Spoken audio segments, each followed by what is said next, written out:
Film की शुरुआत होती है माउंटेन्स यानी पहाड़ों को दिखाने से, जहाँ एक जालिम राजा अपनी आर्मी को लड़ने की ट्रेनिंग दे रहा था, उन्हें लीड कर रहा था क्योंकि वो एक शहर पर हमला करने के लिए तैयार कर रहा था। इतनी ही देर में यह जालिम राजा की साथी भी आ जाती है जो एक विच चुड़ैल थी, जिस वजह से काफी खतरनाक थी। वो यहाँ शहर के हालात को देख कर आई है और राजा को बताती है कि ये वक्त हमला करने के लिए एकदम परफेक्ट है। इसलिए जालिम राजा की आर्मी, जिसका नाम बारबेरियन फौज था, वो शहर पर हमला कर देती है। इनका नाम बारबेरियन इसलिए था क्योंकि फौज में सभी वैशी जालिम खूंखार थे। जो सोल्जर थे वो भी जालिम थे। इसके अलावा कई सारे वुल्फ्स, भेड़िए और खतरनाक क्रोस, काले कौवे थे। उन्होंने शहर पर हमला करके बुरा हाल कर दिया। बहुत सारे लोगों को मौत के घाट उतार देते हैं। इनमें जो सोल्जर्स थे उन्होंने शहर के लोगों पर तलवारों से हमला किया, जबकि वुल्फ्स लोगों पर झपट रहे थे, घसीट कर नीचे गिराकर हमले कर रहे थे। करें बात क्रोस की, वो पहले लोगों को चारों तरफ से घेर रही थी, फिर हमला करके उन्हें नोच नोच कर खा रहे थे। इसलिए वहाँ हर तरफ खून फैल गया। तभी वहाँ जालिम राजा आ गया, पर इतना कुछ होने के बाद भी उसका दिल नहीं भरा और अब वो अपनी बारबेरियन फौज को इस शहर के महल पर हमला करने के लिए कहता है, जहाँ पर किंग यानी कि राजा रहता है। वो यहाँ से कुछ दूरी के फासले पर है, क्योंकि ये जालिम राजा किंग की भी जान लेना चाहता है। अब हम किंग के बेटे को देखते हैं, जो बिजली की गरज चमक देखकर घबरा रहा था, और जब बिजली एक पेड़ पर गिरी तो वो काफी डर गया। बिजली की खौफनाक आवाजें भी उसे बर्दाश्त नहीं हो रही थी, इसीलिए वो कानों पर हाथ रख के वहाँ से भागने लगा और एक महफूज सी जगह पर आकर छुप जाता है। पर इतनी देर में महल का सर्वेंट यहाँ आ गया। वो किंग के बेटे को यहाँ से लेकर महल आ गया, जहाँ पर किंग एक मीटिंग में मसरूफ थी। वो सर्वेंट को कहती है कि मेरे बेटे को कमरे में छोड़ाओ। किंग का बेटा, जिसका नाम मिंग था, वो भागकर अपनी मोम के पास आ जाता है, उनके गले से लग गया, बता देता है कि मैं आसमान की बिजली से डर गया था। उसकी मोम पहले मिंग को संभालती है और फिर उसे समझाने लगी कि बेटा, वो बिजली तुम्हें कोई नुकसान ना पहुँचाती, क्योंकि वो सिर्फ उन बुरे लोगों को सजा देती है जो जमीन पर तबाही मचाती है, लोगों पर जुल्म करते हैं। अब किंग यानी मिंग के डैड को पता चल गया था कि बारबेरियन फौज मेरे महल के करीब पहुंच गई है और जल्द वो यहाँ हमला कर देंगे। इसलिए वो अपने जनरल्स को इकट्ठा करके लड़ाई के लिए तैयार रहने को कहती है। और अब जैसे जालिम राजा और उसकी बारबेरियन फौज ने आकर हमला किया, किंग ने खुद भी इस लड़ाई में हिस्सा लिया, काफी मेहनत की ताकि कम से कम वो अपनी फैमिली को तो बचाए। उन्होंने इस फौज की हर हमले को रोकने की कोशिश की, लेकिन उनकी किस्मत ने साथ नहीं दिया, क्योंकि तभी जालिम राजा ने अपनी लोहे का रॉड भाला फेंक कर मारा, जो किंग की आर पार हो गया। जिसके बाद उसने दोबारा रॉड फेंक के किंग की वाइफ पर भी हमला किया। उनके भी आर पार होने से वो काफी जख्मी हो गई। दोनों की हालत मरने वाली हो गई, पर अपने आखिरी पलों में भी उन्हें अपने बेटे मिंग की ही फिक्र हो रही थी। इसलिए जल्दी जल्दी उसे एक कश्ती में बिठाकर उसकी मोम ने यहाँ से भेज दिया। जाते जाते मिंग अपने मोम डैड को अपनी आंखों के सामने मरता हुआ देख रहा था, जिस वजह से वो काफी दुखी होते हुए पूरी तरह से टूट जाता है। पर जैसे तैसे उसने खुद को कंट्रोल किया। उसे अब जालिम राजा पर बहुत गुस्सा आ रहा था और यहाँ वो अपने मोम डैड की मौत का बदला लेने की कसम उठा लेता है कि कुछ भी हो जाए, अब मैं जालिम राजा और उसके साथियों को नहीं छोड़ूंगा। जिसके बाद वो यहाँ से निकल गया। तभी जालिम राजा की साथी यानी विच आकर उसे कहती है कि मैं बहुत ही अच्छी खबर लेकर आई, हमने माउंटेन्स के वेस्ट एरिया में हमला करके वहाँ अपना कब्जा कर लिया है। पर ये सुनकर भी राजा खुश नहीं होता, क्योंकि वो और ज्यादा ताकतवर बनना चाहता है। इसीलिए वो अपनी बारबेरियन फौज को माउंटेन्स के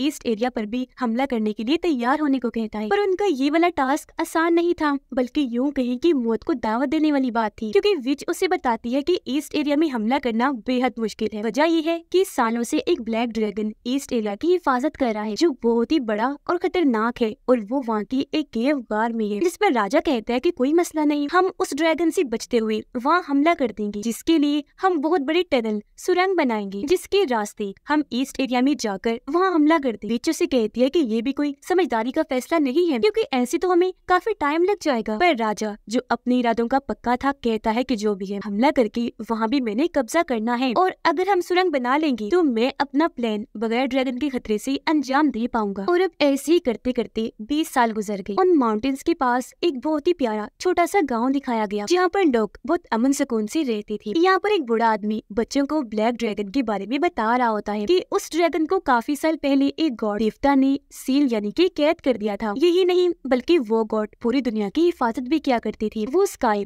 आसमान के गॉड थे, जो बहुत ही पावरफुल ताकतवर है। वो 100 साल में एक बार एक ऐसे इंसान को चुनते हैं जो पूरी इंसानियत की हिफाजत करता है, लोगों को जुल्म से बचाता है। तभी इस गाँव की एक लड़की दिखाई गई, जिसका नाम यूली था। उसके पास ये खूबी थी कि वो जानवरों से बात कर सकती थी, वो इसकी बात समझ सकती थी और ये उनकी। पर किसी को भी यूली की इस खूबी का अंदाजा नहीं था। हर कोई उसका मजाक बनाकर उसे पागल समझता था, यहाँ तक कि बच्चे भी उस पर हंसते थे। इतनी ही देर में यहाँ एक घमंडी लड़का अपने गार्ड्स के साथ आ गया, जो दरअसल इस गाँव के ये हेड का बेटा था। वो यूली पर हंसते हुए उसका मजाक बनाने लगा और उसे इस बात से चिढ़ाने लगा कि तुम्हारे गाल पर लाल रंग का निशान बना हुआ है, जिस वजह से तुम बदसूरत लगती हो। तुम बिल्कुल कोई डीमन शैतान जैसी दिख रही हो, और बेचारी को काफी चिढ़ाता है। इस बीच वहाँ एक और लड़का आ गया जो काफी अच्छी आदत का था। वो कब से सब कुछ देख रहा था, इसलिए हेड के बेटे और उसके गार्ड्स को रोकता है कि तुम यूली को परेशान ना करो। वो हेड के बेटे को काफी बातें सुनाकर उसकी बेइज्जती भी करता है कि तुम में जरा इंसानियत नहीं, तुम कैसे एक मासूम लड़की को परेशान कर रहे हो। इस बात से अब हेड के बेटे को भी गुस्सा आ गया। वो जब आगे आया तो वो लड़का हेड के बेटे के मुंह पर मुक्का मारकर उसे नीचे गिरा देता है, जिसके साथ ही उसे वो ख्याल आने लगी जब जालिम राजा उसके मोम डैड यानी कि किंग और रानी को मार रहा था। जी हाँ, ये लड़का और कोई नहीं बल्कि मिंग था, जो अब बड़ा हो गया है। बचपन में जो उसने देखा उस वजह से ये ख्याल उसे अक्सर सताते हैं और किसी के साथ भी वो गलत होते हुए नहीं देख सकता। इतनी ही देर में यहाँ विच भी पहुँच गई, जो गाँव के एक आदमी पर हमला करके उसे मार गिराती है, जिसके बाद अपने हाथ को एक आदमी के सीने में घुसा देती है। हाथ आर पार करके बड़ी बेरहमी से उस आदमी का दिल निकाल लेती है। ये चीज गाँव के बूढ़े आदमी ने भी देख ली थी, इसीलिए वो फौरन गाँव के हेड के पास गया और उसे इस खतरे विच के बारे में बताता है। साथ ही वो ये भी खबर देता है कि बहुत जल्द जालिम राजा की बारबेरियन आर्मी ईस्ट एरिया पर हमला करके वहाँ अपना कब्जा कर ले, जिस बीच वो हमारे गाँव पर भी हमला कर देंगे। ये सुनकर गाँव का हेड हंसने लगा, कहता है कि वहाँ पर बारबेरियन आर्मी का जाना नामुमकिन है, क्योंकि वहाँ ब्लैक ड्रैगन है, जिसके नाम का खतरा ही काफी है। यहाँ पर मिंग को हेड ने बांधा हुआ था, क्योंकि मिंग ने हेड के बेटे को मारा जो था कि इतनी ही देर में यह हेड का बेटा भी आ गया। कहता है, डैड इसे छोड़िएगा मत, बड़ी सजा देना, क्योंकि ये मेरी नकल भी कर रहा था। अब इससे पहले हेड मिंग को कुछ कहता, यहाँ पर मिंग के सौतेले डैड आ जाते हैं, जिन्होंने उसे गोद लिया था। वो अपने साथ पसंदीदा हथियार अपना हथौड़ा भी लेकर आए थे ताकि मिंग को बचा सके, पर इस चीज का फायदा नहीं होता। दोनों को ही मार कर जेल में कैद कर दिया जाता है। अब हेड का बेटा काफी गुस्से में था, क्योंकि वो एक गेम में हार गया था। ये देखकर उसका दोस्त कहता है कि तुम तो ये गेम हर बार ही हार जाते हो। ये सुनकर हेड के बेटे को और बुरा लगा। वो अपने दोस्त को थप्पड़ मारकर कहता है कि अपना मुंह बंद करके बैठ जाओ। जिसके बाद वो जेल आया मिंग के पास, ताकि उससे परफेक्ट पंच मारना सीख सके, क्योंकि वो उस लड़के को मुक्का मारकर अपना बदला लेना चाहता था जिसने उसे हराया। लेकिन यहाँ मिंग उसे ही मारकर अपने डैड को लेकर बाहर आया, जेल से भाग जाता है। लेकिन उन्हें गार्ड्स ने देख लिया था, वो पीछा करने लगते हैं। मिंग नहीं चाहता था कि मेरे डैड को किसी मुश्किल का सामना करना पड़े, इसलिए वो उनको वहीं छोड़कर गार्ड्स को अपने पीछे लगा लेता है, ताकि ऐसे उनका ध्यान भटक जाए और उसके डैड यहाँ से भाग जाए। अब यूली जब मिंग को मुसीबत में देखती है तो उसकी मदद करने लगी। वो एकदम से अपने फ्रूट्स वहाँ पर फेंक देती है, जिससे गार्ड्स की पाँव फिसले और वो सारे वहीं पर गिर जाते हैं। ये देखकर मिंग यूली को भी अपने साथ लेकर वहाँ से भागने लगा। वो दोनों हेड की बेटी और उसके गार्ड से बचकर काफी दूर निकल आए थे, पर कोई फायदा नहीं था। उनका पीछा करते करते हेड का बेटा और गार्ड दोनों उन्हें घेर लेते हैं। ये दोनों उस केव यानी गार के पास खड़ी थी, जिसके अंदर ब्लैक ड्रैगन को सील करके रखा गया था। पर इस चीज से अनजान मिंग यूली को लेकर केव के अंदर चला जाता है, जबकि हेड का बेटा, जिसे केव में ब्लैक ड्रैगन का पता था, वो अपने साथियों को रोक लेता है, अंदर जाने नहीं देता। जिसके बाद खुद वो यहाँ से चला गया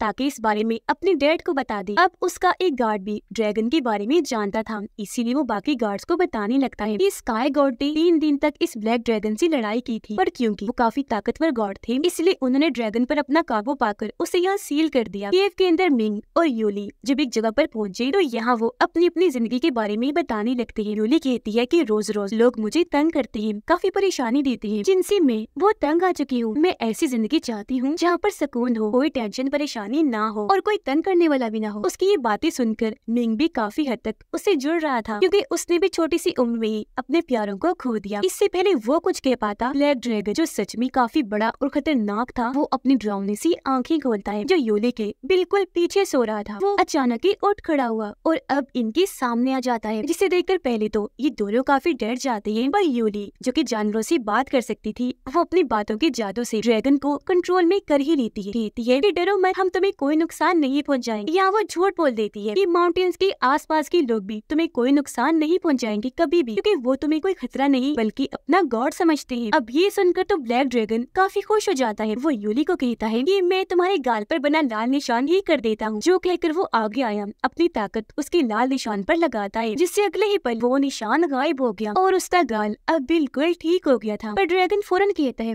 कि ये मैंने तुम्हारा इतना बड़ा मसला हल कर दिया, अब बदले में मेरे लिए भी तो कुछ करो ना। तुम मेरे एक हथौड़े को पत्थर में से निकाल दो जो वहाँ पर मजबूती से अटका हुआ है। अब दोनों को ये काम काफी मुश्किल लग रहा था। मिंग तो डरा भी हुआ था कि एक जानवर की मदद करनी चाहिए या नहीं, लेकिन क्योंकि वो काफी बहादुर था, इस बात को नजरअंदाज करके हिम्मत से काम थाम लेता है। उसने बहुत कोशिश की, अपनी पूरी ताकत लगाकर वो हथौड़े को निकाल ही देता है, पर अगले ही पल उन्हें अंदाजा हो गया कि ये कोई ऐसे ही नहीं लगाया हुआ था, बल्कि असल में स्काई गॉड की तरफ से लगाई गई यही वो सील थी जिसने अब तक ब्लैक ड्रैगन को यहाँ कैद किया हुआ था। पर हथौड़ा हटाते ही क्योंकि सील को तोड़ दिया गया, इसलिए अब ड्रैगन आजाद हो जाता है। ये एहसास होते ही कि हमने एक जानवर की बात मानकर कितनी बड़ी गलती कर दी, ये दोनों भी यहाँ से भाग जाते हैं और ड्रैगन जो अब पूरी तरह आजाद हो गया था वो हर तरफ घूमने लगा। ये जब भाग रही थी तो वो इन पर भी अपने मुंह से आग गिराने लगता है। उसका ये खतरनाक रूप देखकर हम समझ गए कि फिर से वो अब बहुत बड़ी तबाही लाएगा। अब गांव के बड़े लोगों को उस केव से आवाजें आने लगी। ऐसा भी एहसास हुआ जैसे कि वहाँ की जमीन जोर से हिली हो, जिससे लोग अंदाजा लगा लेते हैं कि जालिम राजा की बारबेरियन फौज ने शायद वो हथौड़ा निकालकर ड्रैगन को आजाद कर दिया है। पर पास खड़ा हेड का बेटा इस बात से इनकार करके कहता है कि ये काम उनका नहीं बल्कि यूली और मिंग का है, क्योंकि मेरे सामने वो उस केव के अंदर गई थी। अब इस बात में कितनी सच्चाई है ये पता लगवाने के लिए गाँव के बड़े लोग उस केव के बाहर आ गए, जहाँ अंदर से यूली और मिंग निकलकर बाहर आ रही थी। उन दोनों को फौरन गार्ड से पकड़वा लिया जाता है और अब इनसे पूछताछ की जाती है कि इन्होंने क्या किया। यहाँ मिंग झूठ नहीं बोलता, वो सच बता देता है कि हमने वो हथौड़ा उस पत्थर से निकाल दिया जिस वजह से ब्लैक ड्रैगन आजाद हो गया है। जो सुनकर सारे ही काफी परेशान हो जाते हैं, क्योंकि वो जान गए थे कि अब जल्दी वो ड्रैगन हमारे लिए जान का अजाब बन जाएगा, जिससे हमें बहुत खतरा होगा। इसलिए गाँव का हेड यूली और मिंग को वहाँ बंधवा देता है और उन्हें मौत की सजा सुनाकर अपने गार्ड्स को ये हुक्म देता है कि उन्हें जिंदा जला दिया जाए। ये देखकर मिंग उससे जान की भीख मांगता है और कहने लगा कि मुझे एक और मौका दे दीजिए, मैं ब्लैक ड्रैगन को अपने कंट्रोल में कर लूंगा, जिसके बाद मैं हथौड़े की मदद से उसे दोबारा सील करके वहाँ कैद कर दूंगा। इसके लिए हेड मान तो गया, पर उसे मिंग पर भरोसा नहीं था कि वो ऐसा कर भी पाएगा या नहीं। इसलिए वो मिंग से कहता है कि अगर तो तुमने ऐसा कर लिया तो ठीक है, वरना हम यूली को ही जिंदा जला दे। फिर अब मिंग दोबारा से उस केव में गया, उसे वहाँ वो हथौड़ा पड़ा हुआ दिख गया, जिसे फौरन वो उठाकर आगे बढ़ा ताकि ड्रैगन को कंट्रोल में कर सकूं। पर जैसे ड्रैगन ने उसे देखा वो मिंग पर हमला कर देता है, उसके पीछे पड़ गया। वो मुंह से आग निकालने लगा, जो आग इतनी ज्यादा थी कि इसका असर गांव के लोगों पर भी पड़ रहा था। उन्हें भी तकलीफ हो रही थी, इसीलिए हर तरफ अफरा तफरी मच जाती है। ब्लैक ड्रैगन को इतना खतरनाक पाकर वो गार्ड जो मिंग के साथ आए थे इधर उधर भागने लगते हैं, जिस वजह से गाँव के बड़े लोग काफी परेशान हो गए। वो हर जगह उस नोट को ढूंढने लगते हैं जिस पर लिखा गया था कि इस ड्रैगन को सील कैसे किया जा सकता है या फिर इसे छुटकारा कैसे मुमकिन है। मिंग इतना बहादुर था कि वो अब ड्रैगन के पीछे पड़ जाता है, बार बार हथौड़े से उसकी दुम पर वार करता रहता है, जबकि उन दोनों की लड़ाई से गार्ड्स डरकर भाग रही होती है। और अब मिंग बड़ी हिम्मत करके ड्रैगन की दुम पकड़ने में कामयाब हो जाता है और किसी तरह हथौड़े की मदद से ड्रैगन को कंट्रोल में भी कर लेता है, जिस वजह से मिंग तो काफी खुश हो गया। पर इससे ड्रैगन को बहुत गुस्सा आ चुका था। वो अपनी दुम से मिंग पर वार करके उसे दूर फेंक देता है, जिससे हथौड़ा भी उसके हाथ से छूटकर गिर गया। गाँव के बड़े लोगों को वो नोट भी मिल गया था, जिस पर लिखा हुआ था कि ड्रैगन को सिर्फ आसमानी बिजली से ही रोका जा सकता है। जिस बीच ड्रैगन बार बार मिंग को उठा कर पटक पटक के मार रहा था, लेकिन फिर हिम्मत करके वो हथौड़ा उठाता है और ड्रैगन से लड़ने के लिए बिल्कुल तैयार था। वो केव से बाहर खड़ा था। इससे पहले कि हथौड़े से ड्रैगन पर हमला करता, आसमान में बिजली चमकने लगी और फिर एक साथ बहुत सारे बिजली उस हथौड़े पर आकर गिरती है। और अब मिंग अपनी पूरी ताकत के साथ हथौड़े को जमीन पर दे मारता है, जिसका असर जैसे ड्रैगन पर हुआ वो खत्म होने लगता है। पूरा तबाह हो गया और ऐसे उस ड्रैगन का खात्मा हो जाता है। वो राख बन के खत्म हो जाता है और मिंग जिसने अपनी सारी ताकत लगा दी थी वो भी बेहोश होकर वहीं गिर गया। उसके हाथ से हथौड़ा भी छूटकर नीचे रिवर दरिया में गिर जाता है। ऐसे ही फिर अगली सुबह हो गई। मिंग जब लौटकर नहीं आया तो हेड समझ गया कि वो ड्रैगन को सील नहीं कर पाया, मारा गया। इसीलिए अपनी डील के मुताबिक वो यूली को मारने का फैसला करता है, उसे जिंदा जलाकर। अब तभी यहाँ हेड का बेटा और उसके गार्ड्स आ गए, जो इतना खुश हो रही थी, ऐसे अकड़ के चल रही थी जैसे उन्होंने पता नहीं कितना बड़ा काम कर दिया, जिससे वो हीरो बन गए हैं। ज्यादा घमंड उन्हें इस बात पर भी था क्योंकि उनके पास ड्रैगन का बड़ा सा सींग था। जिसके बाद हेड का बेटा अपने डैड यानी कि हेड को बताता है कि आप लोगों को मिंग ने धोखा दिया है। उसने ड्रैगन को सील करने वाला अपना वादा पूरा नहीं किया, बल्कि आसमानी बिजली जोरदार उस पर पड़ी और वो मारा गया। जिसके बाद वो सब लोगों को एक जगह पर इकट्ठा करके उन्हें ड्रैगन का सींग दिखाता है और कहने लगा कि हम लोगों ने ड्रैगन का खात्मा कर दिया है, मैंने खुद उसे मारा है। ये सुनकर सब लोग काफी खुश हो जाते हैं। वो हेड के बेटे की बहादुरी पर तालियां बजाने लगे और खूब जश्न मनाने लगते हैं, क्योंकि उन्हें लग रहा था कि ऐसे ड्रैगन के साथ साथ जालिम राजा की बारबेरियन आर्मी से भी हमारी जान छूट गई है। पर गांव का बूढ़ा आदमी सबको चुप करवाता है, कहता है कि अभी खतरा टला नहीं है। वो केव ईस्ट और वेस्ट एरिया एरिया को एक दूसरे से मिलाती है, उसकी वजह से हम मसले में फंस सकते हैं। इसलिए अब ये उस केव को बंद करने का फैसला करते हैं। पर हेड का बेटा बड़े घमंड से उनसे बात करने लगा। इस बात को टालकर वो सबको यूली के खिलाफ भड़काने लगता है, इसे मार ही देना चाहिए क्योंकि इसने कई लोगों की जान को खतरे में डाला था ड्रैगन को आजाद करके। लेकिन तभी यहाँ मिंग आ गया, इसे जिंदा देखकर हर कोई काफी हैरान रह जाता है क्योंकि हेड के बेटे ने तो बताया था कि वो मर चुका है। पर इससे पहले मिंग यहाँ सच्चाई खोलता हेड का बेटा उसे बुज़दिल कायर कहने लगता है और ये भी कि जब हम ड्रैगन से लड़ाई कर रहे थे तो ये हमें मुसीबत में अकेला छोड़कर भाग गया था। अब इन लोगों की बहस देखकर गांव के हेड को गुस्सा आ गया, इसलिए वो अब मिंग के सामने दो ऑप्शन रखता है कि या तो यूली को जिंदा चला दिया जाएगा या फिर तुम्हें इस जगह को छोड़कर जाना होगा, जिसके बाद तुम कभी वापस लौटकर यहाँ नहीं आओगे। और अब क्योंकि मिंग की बातों का कोई भी यकीन करने को तैयार नहीं था और वो ये भी नहीं चाहता था कि कोई मुझे बुज़दिल कहे और अगर वो यहाँ रहेगा तो ये लोग यूली को जला देंगे, इसलिए वो इस जगह को छोड़कर जाने का फैसला करता है। वो अपने सुतीले डैड को अलविदा कहता है और यूली को अपने साथ लेकर वेस्ट एरिया की तरफ निकल गया जहाँ वो पैदा हुआ था। एक दिन और एक रात के बाद ये लोग मिंग के घर पहुँच जाते हैं और अब क्योंकि वो काफी सालों के बाद अपने घर आया था तो यहाँ का सारा सामान देखकर उसे अपने मोम डैड की याद आने लगती है, जो सोचकर वो काफी जज्बाती हो जाता है। उसकी आंखों में आंसू आ गए। यहाँ यूली को मिंग की मोम का आर्मर मिला, यानी कि मेडल का कवर जिसे कवच भी कहा जाता है, और साथ में एक सूट भी जो बिल्कुल नया था। और क्योंकि मिंग को अपनी मोम की याद आ रही थी इसलिए वो ये सूट यूली को पहनने को कहता है। वो जब पहन के आई तो मिंग को भी काफी अच्छी लगती है। लेकिन अचानक यहाँ पर बारबेरियन फौज के लोग आ जाते हैं जिन्होंने इस पूरी जगह पर हमला कर दिया था। कुछ सोल्जर्स इन दोनों को भी पकड़ लेते हैं। उन्होंने इन दोनों के साथ साथ गांव के और भी कई सारे लोगों को बंदी बनाया हुआ था, जिन सबको लेकर वो एक खुफिया जगह पर आ जाते हैं और उन्हें खुदाई करने को कहते हैं। मिंग जब देखता है यह खुदाई करवाने के लिए सबके साथ यहाँ तक कि औरतों के साथ भी कितना बुरा सलूक किया जा रहा है तो उसे काफी बुरा लगा, इसलिए वो एक गार्ड का रूप लेकर मिंग को ढूंढते हुए उसके पास आया और उसे यहाँ से लेकर भागने की कोशिश करता है। इससे पहले यहाँ से निकलते बहुत सारे क्रोस आ जाते हैं जो उसी विच के थे। उनका ये मुकाबला कर ही रही थी कि तभी एक वुल्फ भी आ गया, जिसे मिंग पीछे हटाने की कोशिश कर ही रहा था कि तभी वो नीचे गिरकर पहाड़ से लटक जाता है। पर एक बार बेरियन सोल्जर उसे फिर से ऊपर लाया, काफी मारने के बाद उठाता है और रिवर में फेंक देता है। ये सब भी काफी नहीं था कि अभी बहुत सारे बारबेरियन शार्क्स आकर मिंग पर हमला कर देती है, पर यह खुशकिस्मती से उसे वही हथौड़ा मिल जाता है जो ड्रैगन से लड़ते हुए रिवर में गिर गया था। और अब उसके अंदर क्योंकि बिजली की ताकत थी तो उसे लेते ही वो खुद भी काफी ताकतवर बन जाता है। पहले वो सारे शार्क्स को मारता है जिसके बाद बड़ी पावर से बाहर आया और उस आदमी को भी मार देता है जिसने उसे रिवर में फेंका था। उधर तब तक विच ने यूली को पकड़ के बांध दिया था। वो जानती थी कि यूली के पास खास किस्म का ताकतवर दिन है जो इसे हेवन इन्हें जन्नत में रहने वाले सबसे बड़े गॉड ने दिया था। वो उसे नाखून मारकर पहले जख्मी करती है, फिर उसका खून चखती है, जिससे उसे पता चल जाता है कि केव में क्या हुआ, यानी कि वो ड्रैगन मर चुका है जो इस एरिया की हिफाजत किया करता था। वो काफी खुश हो गई ये सोचकर कि अभी वहाँ पर हमला करने का बहुत अच्छा मौका है। फिलहाल यूली को यही छोड़कर वहाँ से चली गई। मिंग यूली को ढूंढते हुए केव में आ गया